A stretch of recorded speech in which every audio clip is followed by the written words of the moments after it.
చిన్నారితో ఓ SI car driving చేయించిన ఘటన viral కావడంతో రవాణా శాఖ తీవ్రంగా స్పందించింది. 6 ఏళ్ల చిన్నారితో ఓ ఎస్ఐ కారు డ్రైవింగ్ చేసిన ఘటన వైరల్ కావడంతో రవాణా శాఖ తీవ్రంగా స్పందించింది. మైనర్లతో వాహనాలు నడిపిస్తే కఠిన చర్యలు తప్పవని మరోసారి హెచ్చరించింది. ఇటీవల ఓ మైనర్ వాహనం నడుపుతూ పట్టుబడడంతో మోటార్ వెహికల్ చట్టంలోని సెక్షన్ 199A ప్రకారం సంబంధిత వాహనం రిజిస్ట్రేషన్ను ఏడాది పాటు రద్దు చేసినట్లుగా ప్రకటించింది. మైనర్లకు వాహనాలు నడిపేందుకు ఇవ్వవద్దని తల్లిదండ్రులు సంరక్షకులకు రవాణా శాఖ విజ్ఞప్తి చేసింది.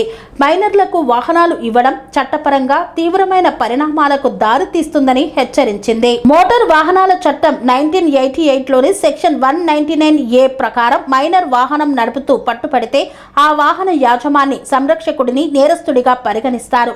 వారికి చట్ట ప్రకారం శిక్ష విధించడంతో పాటు మైనర్ నడిపిన వాహన రిజిస్ట్రేషన్ను 12 నెలల పాటు రద్దు చేస్తారు. అలాగే మైనర్కు 25 ఏళ్లు వచ్చేదాకా డ్రైవింగ్ లైసెన్స్ మంజూరు చేయబడదు.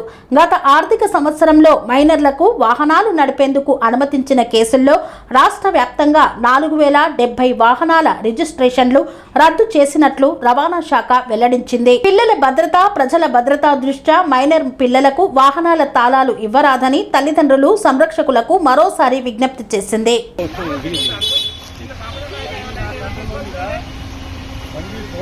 ఆటో గేరు బండి నా కంట్రోల్ ఉంది. అయితే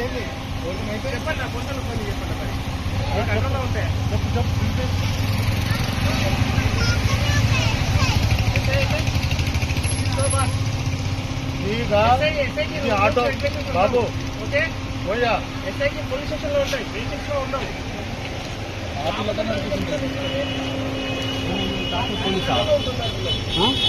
మీ తాతని ఇచ్చండి బండి. ఆటో గేర్ బాబు, ఆటో గేర్ అయితే ప్రాబ్లం లేదు, టోటల్ నా కంట్రోల్ ఉంది. అది కూడా ఆటో గేర్, గేర్ లేదు, నడిపిస్తారా? నడిపారు కదా. ఆటో గేర్ అయినా రూల్స్ ఏంటిది? ఈ చిన్న పాపకి రోడ్డు నీ సొంతం కాదు. ఇక్కడ వాళ్ళని ఇక్కడ కూర్చోబెట్టుకోవడం కొంచెం కష్టము. వాళ్ళని ఇక్కడ కూర్చోబెట్టి